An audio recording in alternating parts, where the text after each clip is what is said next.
back to another video where today we're in the amazing digital circus. That's right, you can see we are joined with Sonic Doll, Sage, and Shadow Doll today to check out some really cool theory and lore to do with KINGER. This is stuff that has been missed, or at least not really explored as much as I thought it had been, and I'm going to work with you guys to see what you think could possibly be true, or if it is just a load of rubbish. First things first, I want to kind of clear something up. So I see in the comments a lot about Queenie or Queener, and obviously there's different names for it, but I'm saying Queenie because, as you can see at the moment on the screen, this has been put on Reddit, and it kind of proves the point that it is Queenie, as said by Gooseworks. So I can see Sage is basically saying that KINGER must have been friends or something else, maybe with Queenie, as seen as they are both chess pieces. So this is actually really a good idea. I like this little point you got there, Sage. So you're right, you have got Queenie as obviously a queen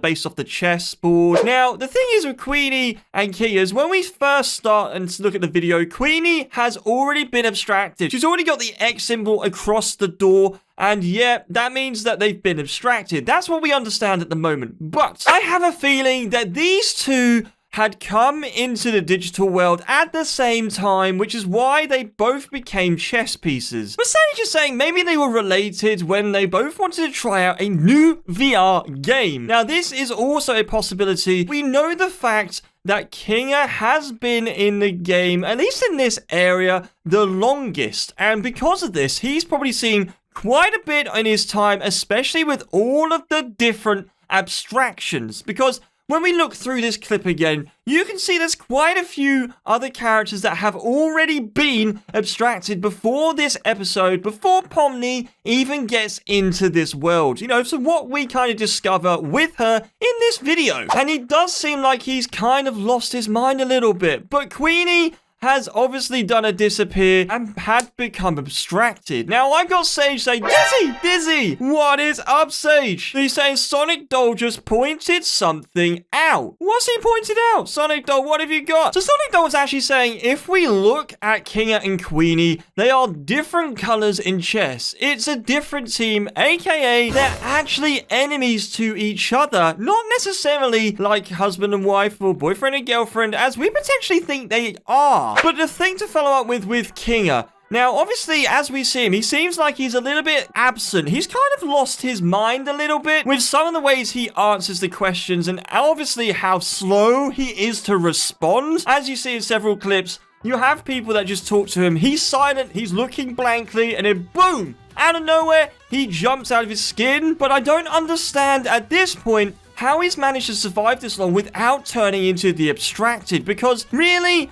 as he goes, he's been around for so long, and technically, a bit like Kaufmo, he should have ended up losing his mind at this point, just simply because of everything he's seen, and more importantly, especially seeing Queenie becoming abstracted. Now, I had a theory with that in the fact that Queenie was actually abstracted by simply being in the void for too long. Now, with what Sonic Doll has said about them being potentially on different teams, we can see at these two next to each other, they are potentially on the opposite teams, which means that maybe KINGER has actually set Queenie up and caused her to become abstracted. This is something that I didn't want to think would be the case, and could potentially be the case. Whereas Queenie's been set up by KINGER, where Kane isn't able to recover any of the abstracted, he simply puts them down into the cellar where they are kept and forgotten about. But I've got Sage saying, oh, who knows? It could be just a design-wise that the pinkish red is just to represent gender. I don't know if you guys agree or not, but let me know in the comments below what you think of this so far. So with this line of thought going on exactly with what we got with KINGER, with potentially being, well, a little bit more than he leads on. He obviously plays a bit dumb, and he mentions a few things throughout the video, but what if he is actually ending up to be one of the people that is behind with Queenie and maybe the others to be abstracted? By that I mean, what if he has an evil side to himself that we're not aware of, at least yet, and potentially is discovered in later few episodes? This is actually perfect because I've got a character that I want to show you guys that I think would fit this persona really, really well. So we're into the next game to show off this new version of KINGER, and this should look a little bit familiar for you because we played this in a very recent video where you can collect a lot of the morphs, like you've got a golden bubble just hidden down here. And then around here, you've got yourselves a kind of rich version of Jax, which is, yeah, a little bit crazy. I know, but it's there and it's pretty cool. But what we actually have is this other version of Kinger, known as Dark Kinger. And to me, it's what we could expect if Kinger decides to become a little bit on the evil side. So let's just very quickly have a look at this. If I scroll down and the badges, check this out. This is like a proper, well, I would say an evil side to Kinger, more than what we normally see, just because of the color scheme of this particular kind of character. Now, I think this could be pretty cool if he does develop into something like this. And what we've been trading so far with what he potentially done with Queenie and maybe set her up, we could be looking at as Kane is potentially being the one that is evil. We know that he's an AI and has a lot of control and has the ability to fix glitch people as well as dispose of the abstracted into a safe environment known as the cellar. But as I can see with Sage saying, his bros turn to the dark side. And likewise, next to me, we've also got a dark version of Jax as well. So maybe they could work together. There is something that Kinger mentions in the video, which I really want to touch on, as it's an interesting topic, where he mentions about an insect collection.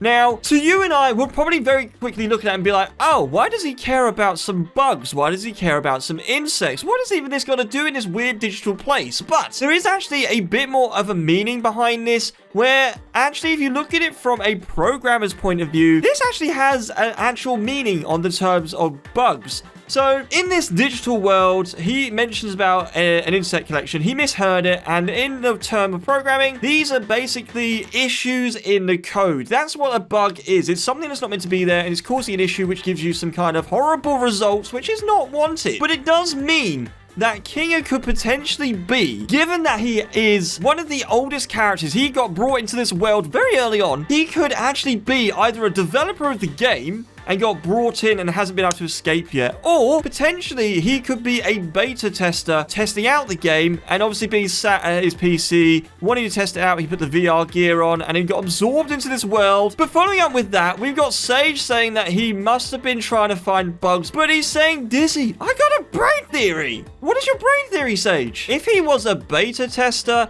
he was meant to find bugs. So in his bug collection, he wrote down all of the bugs, or at least stored them somewhere to kind of look at them at a later date, right? That's what you do. Now, this is true. This is how it works. And I like the way that this links up with the digital world, with him referencing insects, is a very, very close reference to each other. And that's why I think that potentially Kinger could be a developer or a beta tester from the early days, which is why he's been here for so long with his AI companions of Kane and Bubble. And unfortunately, he did probably come in with Queenie, and we don't know if they were either enemies or if they were friends, and again, what the actual situation is, but we can only theorize that. So I've had an interesting thing from Sage, and I'm going to put a clip on the screen of what he's put, and guys, let me know if you agree with this theory. I think Kinger will survive the longest out of everyone in the show and not get abstracted. The reason why is because Kinger has been one of the first, or even the first, and even after seeing Queenie, possibly Kinger's friends become extracted or die, they still have been keeping it together. It may seem a bit crazy, but maybe that might be what's stopping them from abstracting,